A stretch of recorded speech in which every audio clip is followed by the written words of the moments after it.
Admit it. You miss Justin Hammer, don't you?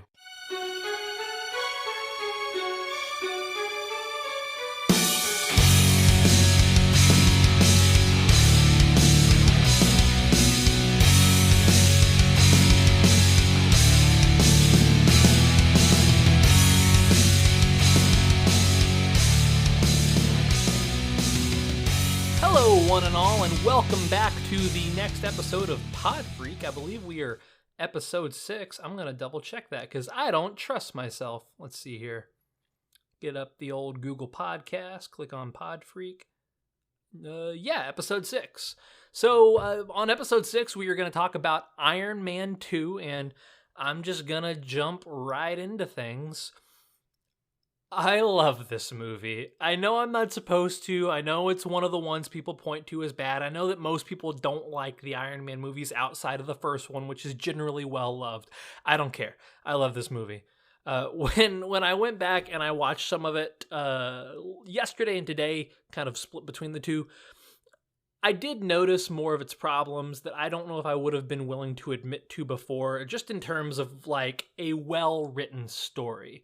But to me, whether or not you like a movie does not necessarily always reflect if it is a well-written or even well-produced movie. It's how invested you are in watching it, right? It's how they get you to have your eyes glued to the screen and care about what's going to happen. And sometimes that can be accomplished even if there is wonky writing.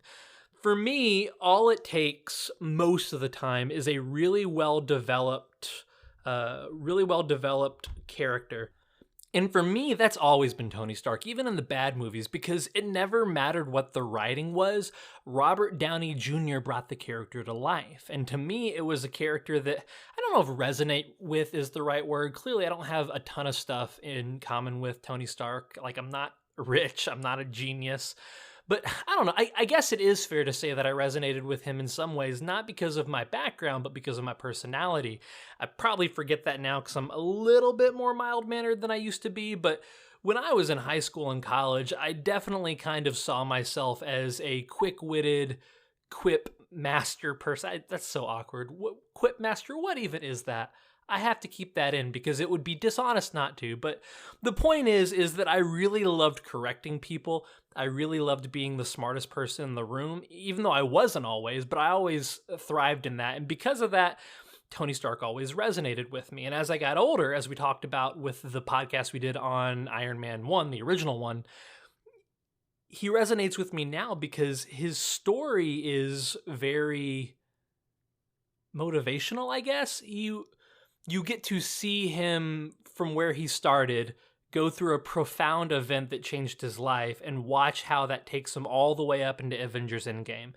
And I think that for me, character development, right, growth and change is the number one thing I look for, not just in a character, but in a movie in general. Like, I'm a sucker for some good character development. I like sympathetic bad guys, for example. But that's all stuff you've heard in the podcast on the first Iron Man. What about this movie? Let's start with its problems, just because I feel like if I don't, I'm just going to ramble on about the same Iron Man 1 stuff that you've already heard me talk about. So the problems with this movie are that there are some sloppy pacing, I guess, and inconsistencies. So the beginning of the movie, you see what's going on with Ivan, you see what's going on with Justin Hammer. They're trying to get the armor suits from Tony, and he's not budging, and he's showing off about it, and he's protecting his tech too. But then you go to the race car scene, and that scene, one, it just kind of feels out of place because it still kind of feels like you're the introductory thing, and then you just kind of have all this. And I understand, like, they're setting the scene, as it were, but as they show up to the party, as they talk to people, as they do all this stuff, it just kind of feels like they dwell on it too long, that it makes it kind of feel like the movie has hit a lull. And for me, I don't care because I like seeing what these characters are up to. But if you don't care about the characters as much, I could see how you could get disengaged there. Oh, and not to mention the stuff going on with the shrapnel not the shrapnel. The shrapnel's what it's saving him from. The toxicity in Tony because the palladium is burning out in his arc reactor. That's kind of going back. I'm all over the place tonight. But you get to that scene and there's kind of a lull. They kind of just take their time with it. And then you have the part where Ivan shows up. And while this certainly makes sense from a character perspective for Ivan, the execution is very awkward, specifically the part where Tony is trying so desperately to get the briefcase and Happy's just ramming him in with the car into the wall over and over again, and it's just kind of weird. I found myself cringing during that scene. Just because everyone's screaming, nothing's happening, they're just ramming them into the wall over and over again and they can't get it. I just feel like that whole sequence had a lot of filler. Past that, the parts where S.H.I.E.L.D. comes into it, right? So you have Natasha, she's playing the role of Natalie, quote unquote, to kind of infiltrate Stark. And before he realizes she's Natasha, he is trying to get out of going to his birthday party because he knows what's going on. He's kind of depressed about it. He's experiencing trauma and he doesn't know how to express that to Pepper. And she's like, no, you got to go. And Tony asks Natasha what she would do if it were her last birthday. And she knew at this point full well that he was dying, and is not a hypothetical question. She goes, I would do whatever I want and I wouldn't let anyone stop me. And then Tony does that. And I understand, right? Like, I get this movie is supposed to paint Tony in a bad light, but even in the light that it paints him, I feel like he gets way more crap than he deserves.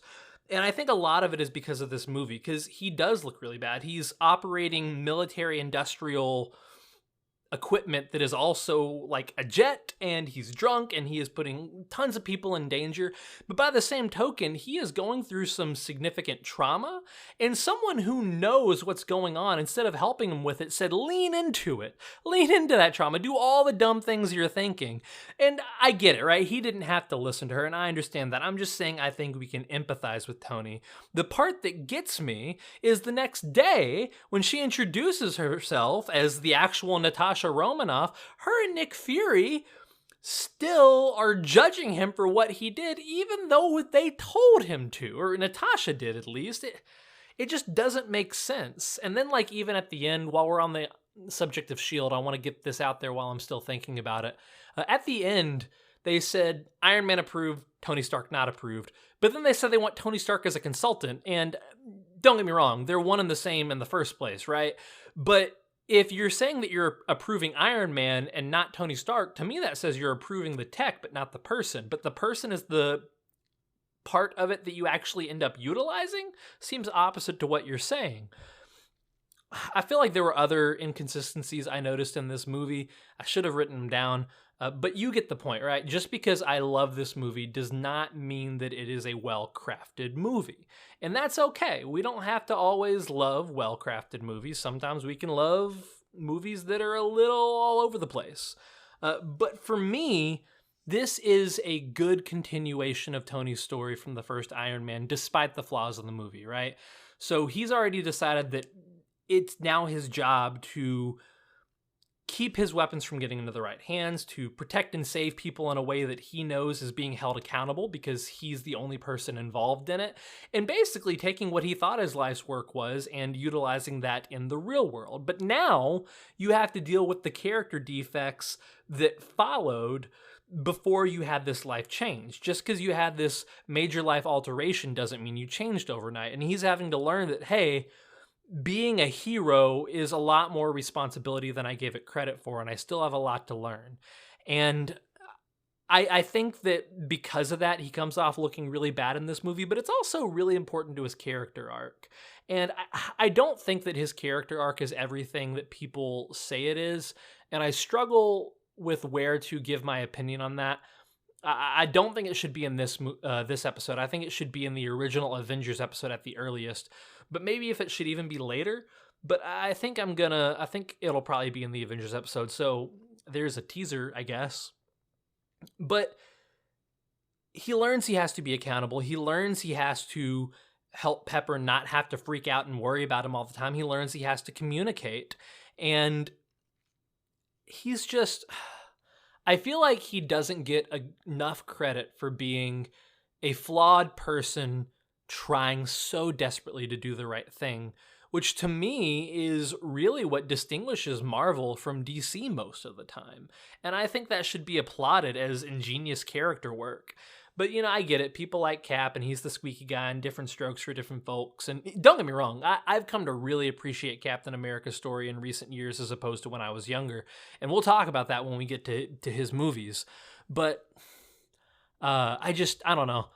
I want to herald the praises of, it's so ridiculous, right? He's clearly the most popular, most paid actor in the entire franchise, and therefore is in no need of defense. But still, when I watch stuff online, most people who provide commentary on films typically give him a pretty hard time, and it bums me out because I like him. He's my favorite character, and not just because that guy's my favorite, ride or die, defend him till the end, but because I legitimately believe there's some really interesting stuff going on and some really empathetic stuff as well that doesn't get talked about enough. I'm trying to think of if there's anything. Oh, it was the intro. How could I forget? It's the intro. Justin Hammer is amazing. I talked last week about how I thought Obadiah Stane was the most underrated villain.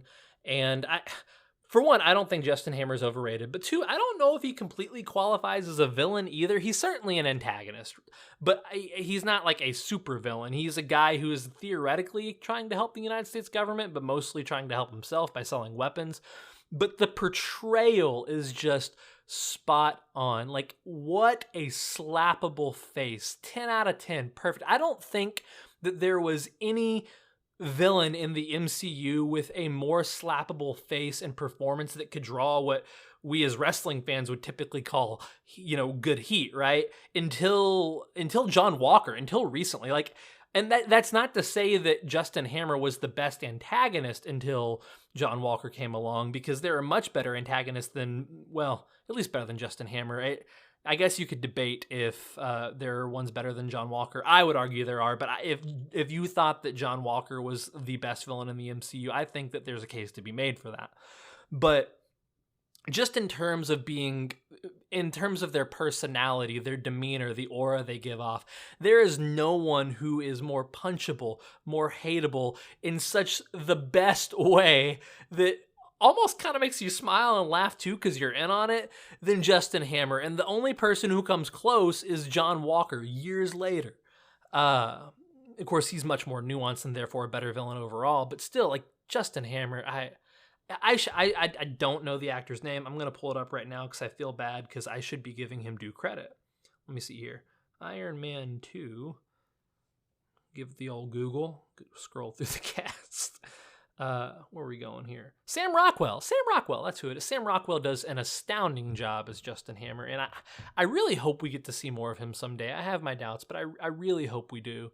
As far as Mickey Rourke's portrayal as Ivan, not the best in the MCU, but I think better than people give it credit for. And I'm sure this will not be the last time we talk about this, and here I go defending Iron Man again, but people always say that Tony created all of his own villains, but really the only two villains he created were Ultron and I can't remember the guy, Finnegan? The guy from the third movie. He's not important. He kind of sucks, to be honest. I'm not a fan of him. I like that movie, but I don't like him. He's not very entertaining. But other than that guy and Ultron, Ivan's not a creation of his. Ivan's a creation of his father's. Obadiah isn't a creation of Tony's. Obadiah is actively antagonizing Tony when Tony did nothing to him.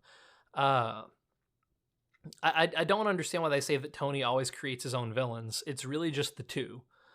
Which, granted, is half of them and more than anyone else, so it's still... But I feel like it gets overblown. In any case, Ivan's story is relatable, but I don't think they tell it well enough. And Mickey Rourke's portrayal is unique, but I don't think that... It's almost like it was missing something. I like Ivan. I think that the whole thing with the bird is nice. I think his accent is... maybe I shouldn't base a character off the accent. Maybe that's characterizing, but I think there's something there, right? Like, I think there is something to latch onto, but it's just missing something. It's missing that, the portrayal is missing that it factor that makes it seem cool. And maybe it's because he kind of has this homeless man vibe going on. I really don't know. But the main thing that I think really could have taken him to the next level, regardless of portrayal, is if they had a better showcased Ivan's backstory and what Stark Industries really did to his family in flashbacks to make you understand why he is doing what he's doing and make it seem like he's emotionally invested. Maybe that's what it is about the portrayal. It's that as cool as he seems and as unique as he seems and as good as some of the line deliveries can be at times, he seems like he doesn't give a crap about any of this for someone who is out for blood against Tony. And I think that may be one of the biggest disconnects now that I'm really thinking about it with this movie, for how people tend to not enjoy it as much as some of the other ones. We also get a lot more depth to Pepper and Tony's relationship there, him putting her in charge, him not remembering things about her, like her being allergic to strawberries, him not telling her that he's dying and not being able to communicate that effectively, and her just wanting more from him. Him being obsessed with Natalie while they're in a relationship, Natasha while they're in a relationship, and her just kind of rolling her eyes like, oh, Tony. But by the end, it really comes full circle, which is kind of Tony's story with this in general. And I stand by the fact that he was going through trauma and that he was pushed in some wrong directions, but he's still responsible for his actions. And there are some that are unrelated to those. And I think that was intentionally done to help set up the duality between him and Captain America and the Avengers. But I reckon that's all I have to say. Sorry the beginning was a bit rambly. I probably shouldn't apologize for my lack of skill on podcasting, but this is really all just off the cuff, and it's all for fun. So who gives a crap? Make sure to follow me on TikTok. We're doing video game content there. Right now we're doing the Switch log where we go through all of my games from least played to most played. I tell you what I think about them and you try to guess them. I'm going to be doing E3 coverage, but I'm also going to be on vacation during that week, so it'll probably be kind of low effort on the cuff, most likely. We'll see what we can work with, though. So that's what's going on TikTok. Make sure to follow me on Twitter. Also Clockworth Clone on both of those. And also Instagram and YouTube, but I'm not going to push either of those too much because they're really just repurposed content from TikTok, which I guess I also shouldn't undersell. But right now I'm really just trying to see if I can reach a new audience in those platforms more than I am trying to do something different because I only have so much time. But that is all for this week. If you are listening to this episode and you enjoyed it, please contact me on Twitter at ClockworthClone and use the hashtag #PodFreak to give some thoughts of your own on Iron Man 2 and on the episode in general to continue the discussion. To me, one of the best parts about podcasting is growing a community and having a discussion with people. So it's not, I don't even care if you follow me. I mean, it'd be awesome if you followed me, but just keep the discussion going because it helps me know that people are listening and gives me some feedback to know that we are having a conversation of sorts, if you get what I mean. But that is all for this week. We will see you next week, which I believe will be Thor.